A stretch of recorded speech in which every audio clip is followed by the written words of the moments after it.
Hello, everybody. It's Lynn Cox here, stress and performance anxiety expert. I hope all of you in Canada and the US had an excellent long weekend. So it's September, we're moving into fall, lots of changes, lots of people are very busy. Those getting kids back to school or older kids off to college and university, and getting back to kind of normal life. Often what happens in fall, people start to, coming off vacations, warm weather in parts of the world, and starting to look at, habits and processes and what they're addressing.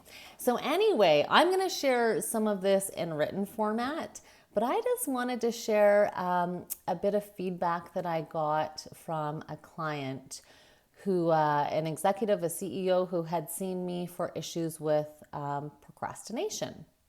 And I wanted to share this today because it parlays so perfectly from the last video that I shared with respect to courage.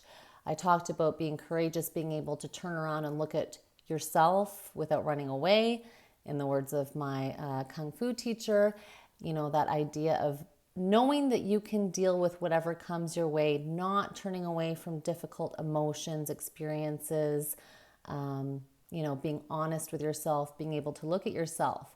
So I'm looking off to the side here because he's sent so much great information. I'm going to just kind of parse this up and share the really kind of relatable pieces.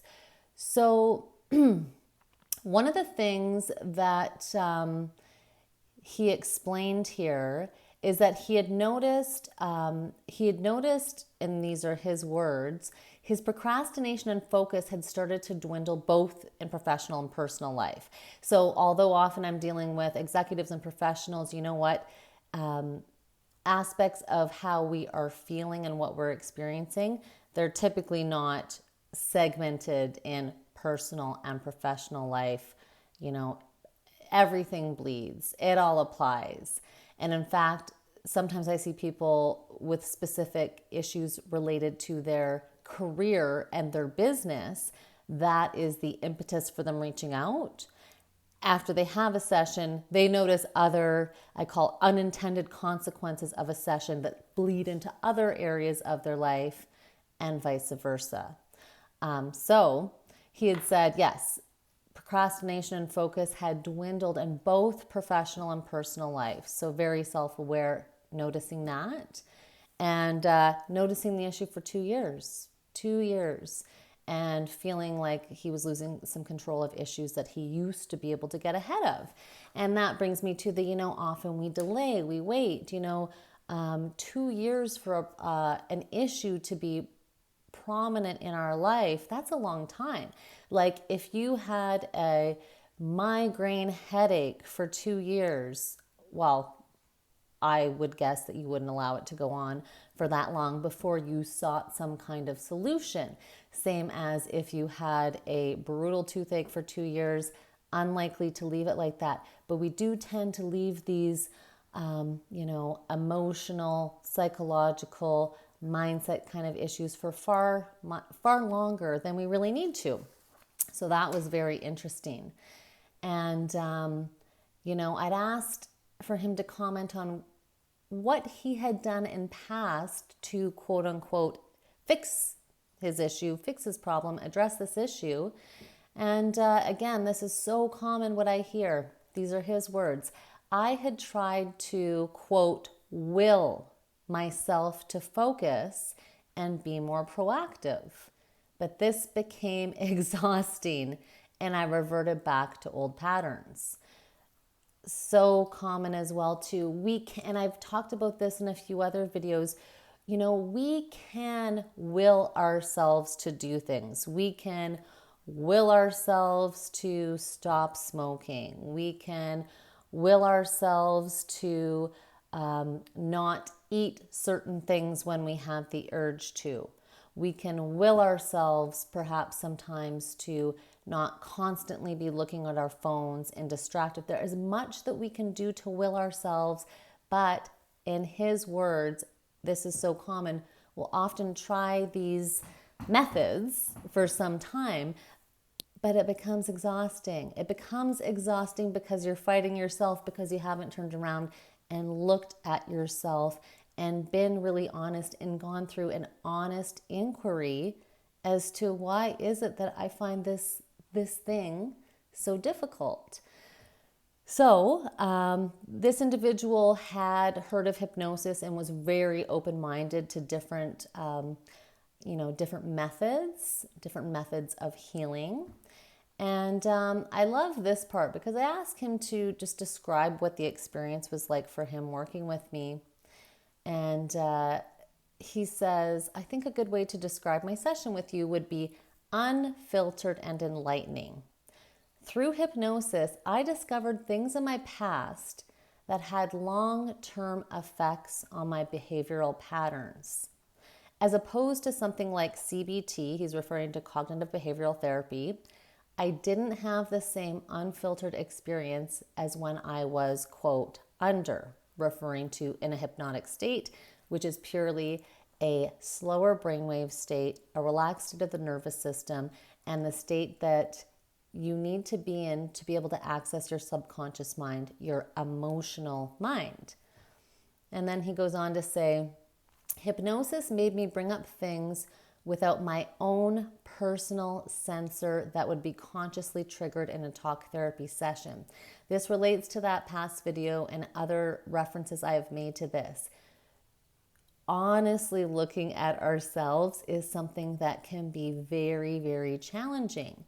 And we will lie to ourselves, lie to others. So when he says, a sensor that you can have playing as you're, let's say, talking with your logical mind to a talk therapist, people make up shit all the time. We're constantly lying to ourselves. And that's the beauty of this kind of therapy is even if you don't want to share with me what scenes you're going back to and what you're recognizing, you can't hide it from yourself. So you do need to have a level of openness and a real wanting and willingness to say, okay, I'm ready to turn around and look at this. I want to know what the cause of this is. So it was very interesting that he said this. He goes on to say, we brought out 3 experiences from my past that I would have never identified without this experience. That I hear all the time. People say, I totally forgot about that. I didn't even think that was that meaningful. I hadn't thought about that in a long time. So that discovery is really powerful for people. And then he says, it was a very powerful and enlightening experience. In therapy, you think you are emotionally, quote, naked, but with you, I think I seem to guide the session as I wanted. Oh, no, sorry. He was guiding sessions in past as he wanted. Then he says, with hypnosis, you're truly emotionally naked as your subconscious has no choice but to bring things to the surface.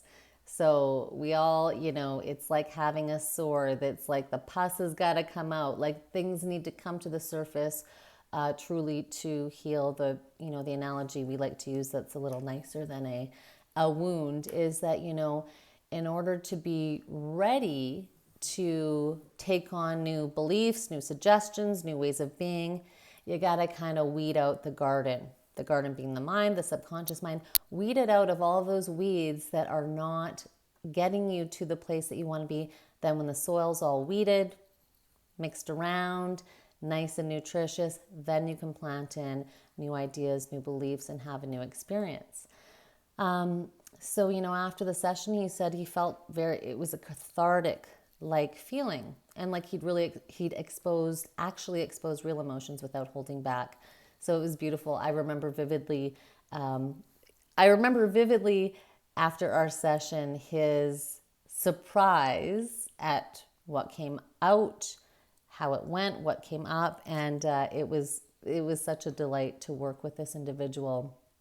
And he thinks the hypnosis experience puts him in a position to be more bold, knowing there's an off-ramp that can help when he feels stuck again, whatever the issue or the situation. So that's absolutely amazing. And, I do ask the question, what would you say to other people who are putting off fixing their problems and frustrations in life? And he does respond that, putting things off was exactly the issue that he was trying to solve, and this helped him conquer it. And anyway, totally amazing client to work with. So much of what he shares here is everybody is so different. Everybody has their own unique experiences, but so many common themes here.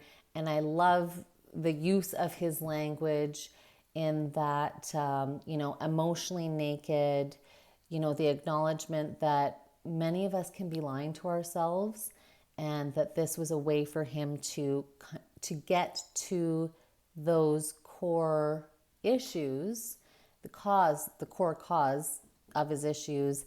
And what a beautiful thing that now he says, I feel like I have an off ramp. So I just wanted to share that. Hugely courageous gentleman, very successful CEO. And even he, kind of this was going on notably in his life for a couple of years before he had a session with me. And I just can't emphasize enough that why wait? Why not want to feel better? Why not want to dig down to the root cause? I know that it might feel scary and painful for some of you, but if you even have the inkling that you want to do that, it's not a scary process. It's, in fact, it's extremely liberating for many people. So that's just what I wanted to share today. And I hope you are all having a great start to your September and week. Thanks a lot.